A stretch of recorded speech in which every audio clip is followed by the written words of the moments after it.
ഇത് രാജ്യത്തിനാകെ മാതൃകയാവും എന്നാണ് പ്രതീക്ഷിക്കുന്നത്. നമ്മുടെ രാജ്യത്തിലെ മറ്റ് സംസ്ഥാനങ്ങളെ അപേക്ഷിച്ച് മുതിർന്ന പൗരരുടെ എണ്ണം കൂടുതലുള്ള സംസ്ഥാനമാണ് നമ്മുടേത്. പല വീടുകളിലും പ്രായമായവർ മാത്രമേ ഉള്ളൂ.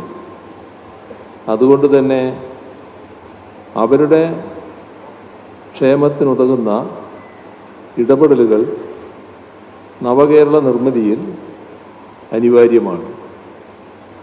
മുതിർന്ന പൗരന്മാരുടെ നിർദ്ദേശങ്ങൾ കൂടി ഉൾപ്പെടുത്തിക്കൊണ്ട് അവ ക്രമീകരിക്കണമെന്നാണ് കരുതുന്നത്.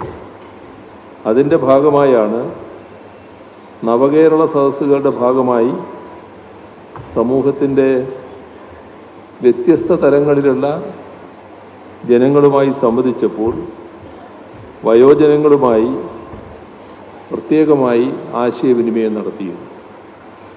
വാർദ്ധക്യം ഒരു അനിവാര്യതയാണ്. ജീവിതയാത്രയിലെ ഒരു തുരുത്താണ് വാർദ്ധക്യം. അതിനെ ആർക്കും തടഞ്ഞു നിർത്താനോ വേണ്ടെന്ന് വെക്കാനോ സാധിക്കില്ല. ലോകാരോഗ്യ സംഘടനയുടെ കണക്കുകൾ പ്രകാരം 2025 ആകുമ്പോൾ ലോകത്തെ വയോജനങ്ങളുടെ എണ്ണം 100 കോടി കടക്കും. അതുകൊണ്ട് തന്നെ അവരുടെ പരിചരണത്തിലും ക്ഷേമത്തിലും വലിയ ശ്രദ്ധ ചെലുത്തേണ്ടതുണ്ട്. നമ്മുടെ സംസ്ഥാന സർക്കാർ ഇക്കാര്യത്തിൽ പ്രതിജ്ഞാബദ്ധമാണ് എന്നറിയിക്കാൻ സന്തോഷമേയുള്ളൂ. മുതിർന്ന പൗരരോടുള്ള ക്രൂരതയുമായി ബന്ധപ്പെട്ട കേസുകളിൽ ശക്തമായ നടപടി സ്വീകരിക്കുന്നുണ്ട്.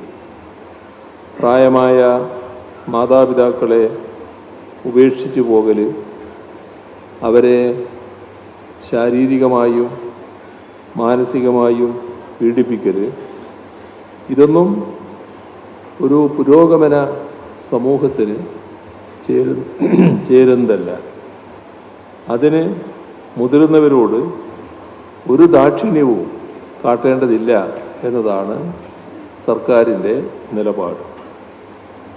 അതേസമയം തന്നെ പ്രായമാകുന്നവർ തനിച്ചായി പോകുന്നില്ല എന്നുറപ്പുവരുത്താനും അവർക്ക് ആരോഗ്യ സേവനങ്ങൾ ലഭ്യമാക്കാനുമൊക്കെ ഉള്ള ഇടപെടലുകൾ സംസ്ഥാന സർക്കാർ നടത്തുന്നുണ്ട്.